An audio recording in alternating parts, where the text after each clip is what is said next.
Bien, continuamos con la segunda parte de esta sesión número 2.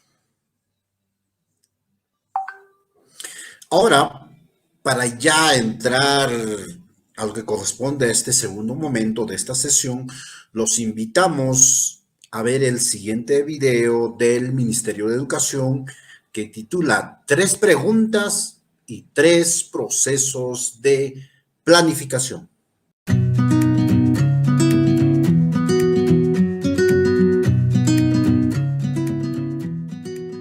El programa curricular señala que el proceso de planificación debe ser reflexivo, flexible y centrado en los propósitos de aprendizaje que deben desarrollar los estudiantes.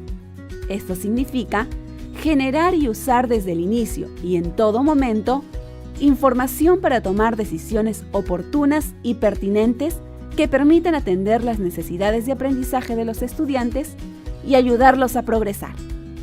Para lograr poner el proceso de planificación en marcha, nos haremos estas 3 preguntas. ¿Hacia dónde vamos? ¿Dónde estamos? ¿Y cómo podemos llegar ahí? Nuestra primera pregunta en el proceso de la evaluación formativa es: ¿hacia dónde vamos? Para planificar, empezamos con el objetivo final para luego ver cómo lograrlo. El Currículo Nacional de la Educación Básica establece el perfil de egreso, que presenta los aprendizajes que deben lograr los estudiantes al término de la educación básica. Las definiciones claves que sustentan el perfil de egreso son las competencias, capacidades, estándares de aprendizaje y desempeños. ¿Dónde estamos? Es la segunda pregunta en el proceso de planificación, pues precisamos de un punto de partida. Esta pregunta se responde con algunas de las 10 características de CISEC.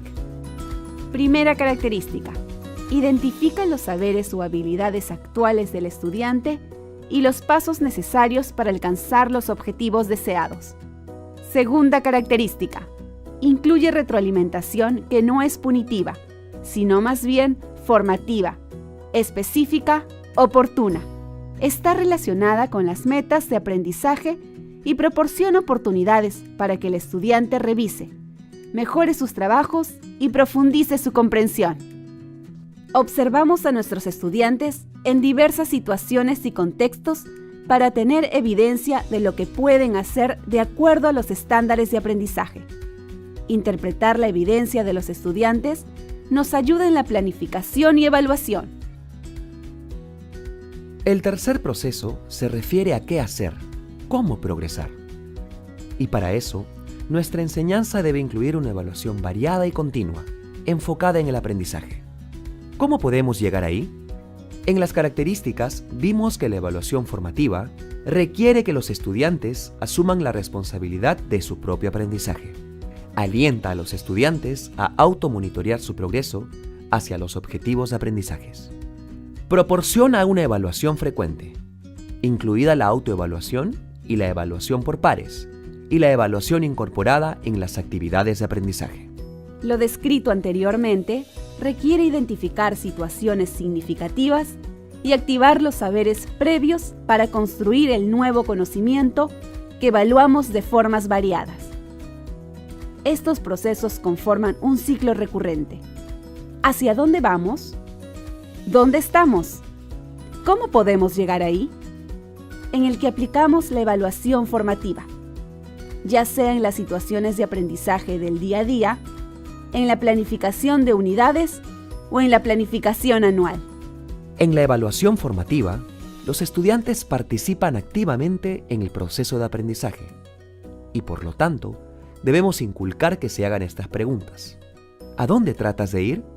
¿Dónde estás ahora? ¿Cómo puedes llegar ahí? La evaluación formativa es evaluación para el aprendizaje. Identificar rasgos del aprendizaje a medida que se desarrolla, empleando cualquier proceso formal o informal, permitirá, entre otras cosas, la mejora del aprendizaje, tal como lo señala Martínez Rizo en el texto que compartimos. La evaluación, entonces, debe ocurrir durante todo el proceso de aprendizaje. Una forma de hacer esta evaluación es por medio de preguntas, las que son una estrategia esencial para el aprendizaje. Por eso, en esta unidad, nos vamos a concentrar en cómo se deben formular preguntas. La reflexión para encontrar respuestas a buenas preguntas llevará a los estudiantes a poder asumir la responsabilidad de su aprendizaje, a autorregular su progreso y a aprender a aprender. Las preguntas se hacen durante diferentes tipos de trabajo. Por ejemplo, puede ser durante el trabajo grupal. Puede ser cuando un estudiante explica a la clase cómo resolvió un problema. Puede ser cuando se examina un trabajo escrito. Si no hacemos preguntas, no podemos saber si nuestros estudiantes han comprendido o no, o qué han comprendido. Por eso, el tipo de preguntas que hacemos es primordial. Debemos estar atentos, ya que no todas las preguntas que formulamos permiten la reflexión de los estudiantes durante el proceso de aprendizaje.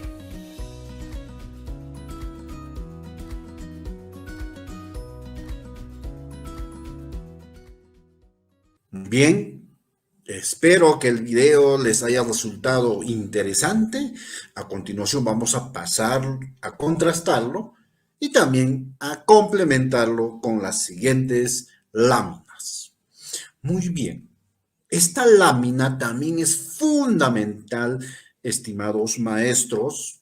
No olviden que las dos últimas sesiones son de taller y ahí vamos a ya aterrizar toda esta orientación que estamos realizando. Entonces, vamos a ya entrar en los procesos de la planificación. ¿De dónde hemos extraído estos procesos? Los hemos extraído de la cartilla de planificación curricular y también de los programas de planificación curricular del Ministerio de Educación. Recordemos, hace unos momentos hablamos de los 3 ciclos de la evaluación. Igual, en la planificación tenemos ya no ciclos, sino tenemos 3 procesos. El primer proceso responde a la pregunta: ¿qué aprendizajes deben lograr mis estudiantes? En otras palabras, el primer proceso es o son los propósitos de aprendizaje. Pero, ¿qué debemos hacer en este primer momento? Tenemos que determinar, ¿no? Los propósitos que requieren los estudiantes desarrollar, ¿no? En base a necesidades e intereses identificados. Pero, ¿cómo trabajamos esto? A ver, les voy a poner un ejemplo clarísimo, ¿ya? Carlos es profesor del 6º grado de primaria, ¿ok? Y ya estamos en el año 2022. Entonces, lo que Carlos tiene que hacer, ¿no? En marzo del año 2022, que esperemos ya sea presencial, como parece, ¿no? Lo que Carlos va a hacer en marzo del año 2022 va a hacer un diagnóstico, ¿ya? Pero para hacer este diagnóstico, lo que tiene que hacer Carlos en el mes de marzo, antes que lleguen los estudiantes, es revisar el programa curricular. Es decir, va a leer, va a analizar todas las competencias de sexto de primaria, todos los estándares que corresponden a sexto de primaria. También va a leer las capacidades y los desempeños. Tiene que hacer un análisis de los propósitos de aprendizaje, ¿ya? Y propósitos de aprendizaje, por eso debemos entenderlo como competencias y enfoques transversales. Si alguien me pregunta, ¿a qué se refiere con propósitos de aprendizaje? La respuesta es, me refiero a competencias y a enfoques transversales. Entonces, antes de iniciar el contacto, el trabajo con los estudiantes, el profesor debe analizar, estudiar todas las competencias que va a trabajar con los estudiantes en el ejemplo, en el año 2022, ¿ya? Entonces, si este año están en quinto y en el año 2022 van a estar en sexto, Él va a revisar competencias, estándares, capacidades, desempeños de sexto grado. Muy bien, ese es el primer proceso. Pero luego ya viene un segundo proceso que responde a la pregunta, ¿qué evidencia voy a usar para evaluarlos? En otras palabras, evidencias de aprendizaje. Muy bien, hay un momento en que los estudiantes ya van a llegar a la institución educativa, ¿no? Muchos le decimos la semana de diagnóstico. Es la primera semana que entramos en contacto con los estudiantes. ¿Qué debemos hacer esa semana? Esa primera semana que entremos en contacto con los estudiantes. Tenemos que recoger evidencias, pues. Por favor, chicos, niños, me van a enviar sus evidencias o algunas de sus evidencias que han trabajado el año pasado. Y me la envían. También puedo revisar las actas, puedo revisar el informe pedagógico del profesor del año pasado. Y si tuviera problemas para recoger esta información, puedo aplicar una prueba de diagnóstico. Yo formulo, ¿no? O solicito unas determinadas evidencias, ¿no? Y esa prueba de diagnóstico que yo tome se va a convertir en evidencia. Entonces, primer proceso, los profesores tenemos que estudiar, analizar las competencias que vamos a trabajar, que vamos a enseñar en el presente año, ¿no? Segundo proceso, voy a pedir evidencias, las voy a analizar, las voy a sistematizar. Pero esas evidencias tienen que corresponder al año pasado. ¿Se dan cuenta? Entonces, miren, qué interesante es. Primero, estudiar las competencias, los desempeños que vamos a trabajar el presente año, ¿no? Y paso 2, voy a solicitar evidencias del año anterior, porque tengo que contrastar lo que deben de aprender con lo que aprendieron. Lo que deben aprender este año, ¿no? Con lo que aprendieron el año pasado. Esa confrontación se debe de dar. Y finalmente hay un tercer proceso, ¿ya? Que responde a la pregunta, ¿cuál es la mejor forma de desarrollar esos aprendizajes? Muy bien, ya revisé competencias, ya recogí evidencias, pero ahora, ¿cómo lo trabajo? ¿Cómo desarrollo esas competencias del presente año? ¿O cómo retroalimento esas competencias que aún no han logrado las del año pasado? ¿Qué competencias no han logrado el año pasado? ¿Cómo las trabajo? Y para esto, el profesor, nosotros, tenemos que diseñar situaciones significativas, tenemos que seleccionar actividades, estrategias, tenemos que priorizar recursos, organizar recursos, etcétera, etcétera. Pero ¿cómo diseñamos una situación significativa? ¿O qué usamos para diseñar una situación significativa en este punto 3? En este punto 3 o proceso 3, ahí surge la unidad de aprendizaje. Ahí surge el proyecto de aprendizaje. Y ahí surge, en el marco de Aprendo en Casa, la experiencia de aprendizaje. Porque una situación significativa se presenta en forma de proyecto, en forma de unidad, ¿no? En Aprendo en Casa se presenta en forma de experiencia de aprendizaje. Y luego ya las desarrollamos mediante las sesiones de aprendizaje. Entonces, ¿qué importantes son estos 3 procesos de planificación? Primero, propósitos de aprendizaje. Analizar, estudiar las competencias. 2, evidencias de aprendizaje. Recolectar evidencias del año pasado. Y tercer proceso, yo diseño situaciones utilizando unidades, proyectos o podría ser experiencias de aprendizaje. Y ahí ya empiezo a desarrollarlo en el aula.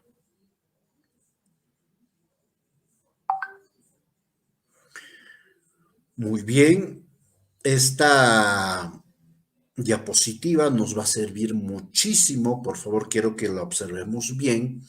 Aquí vamos a comprender de una manera muy práctica la relación que existe entre la planificación y la evaluación.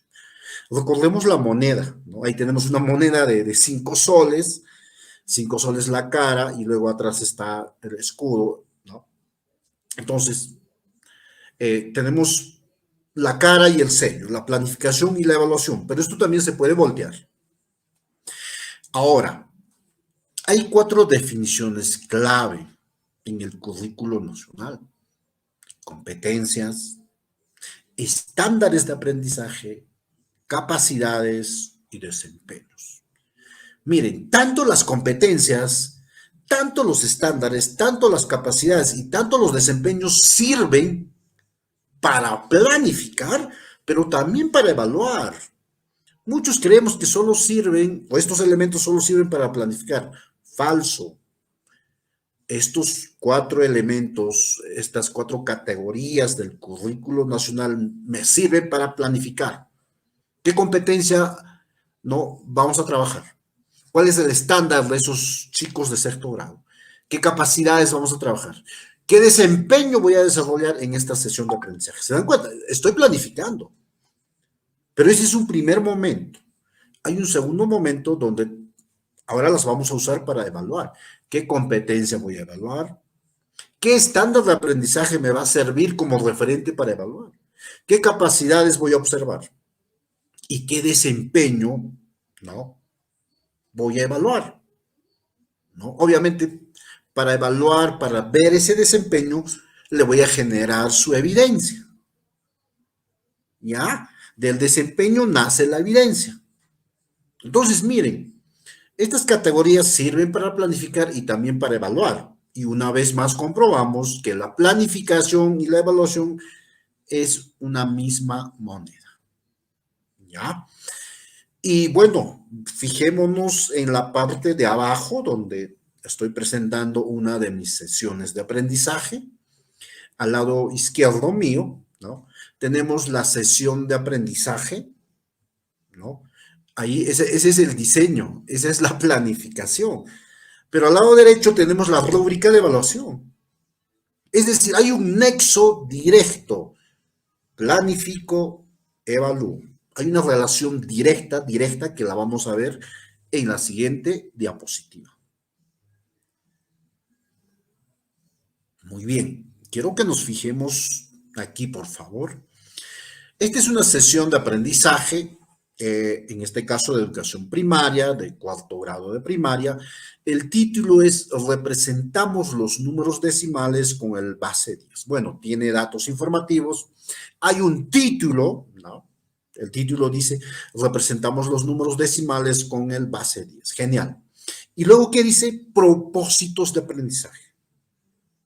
Y ya habíamos estudiado que cuando hablamos de propósitos de aprendizaje, nos referimos a las competencias. Entonces, ¿qué competencia esperamos desarrollar en esta sesión? La competencia es resuelve problemas de cantidad. Ahí está en verde. Ahora, esta competencia todavía es gruesa, ¿no? Entonces, necesitamos algo más preciso. Y ahí tenemos el desempeño. Y el desempeño dice lo siguiente, miren, ¿ah?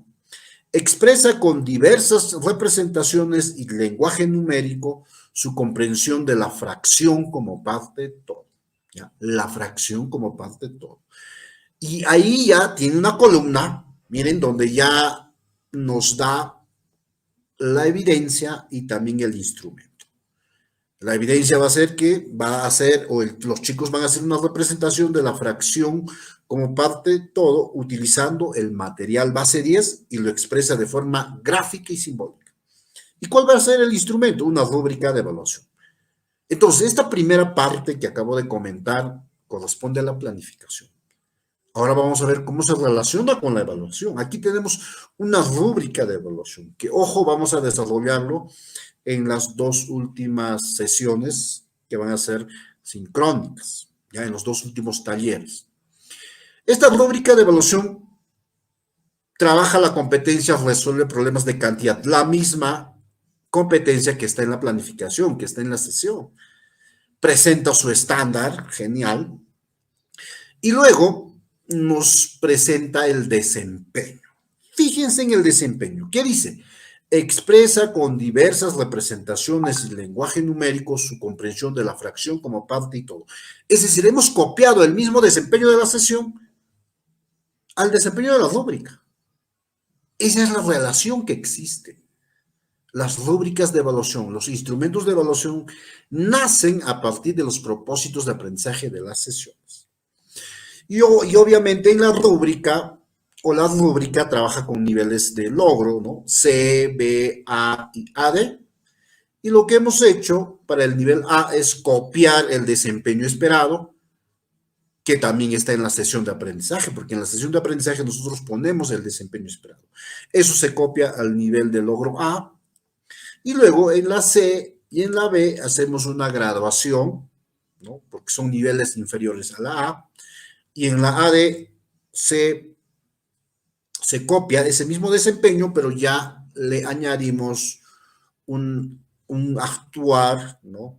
Una habilidad, un desafío superior, ¿ya? Y luego tenemos la escala de valoración, que es el instrumento que complementa la rúbrica, donde tenemos una columna de estudiantes, luego volvemos a copiar el desempeño esperado, y luego ponemos los niveles de logro, C, B, A, D, y se supone que ya para registrarlo, ¿no? Voy a agarrar la evidencia de Juan, ¿no? La someto a la rúbrica y la rúbrica me dice que está en nivel C. Igual hago con María, agarro la evidencia de María, la someto a la rúbrica y me dice que está en A. Lo mismo va a ocurrir con Percy y también con Lice. Entonces, maestros, este es un acercamiento al diseño de una sesión y de una rúbrica que ya lo vamos a ir ampliando mucho más adelante. Y termino con esta idea. No olvidemos que la planificación y la evaluación en realidad es una moneda que va girando. Planifico, evalúo. Evalúo, planifico. Muchísimas gracias. En Thunder aprendemos contigo. Gracias por tu atención.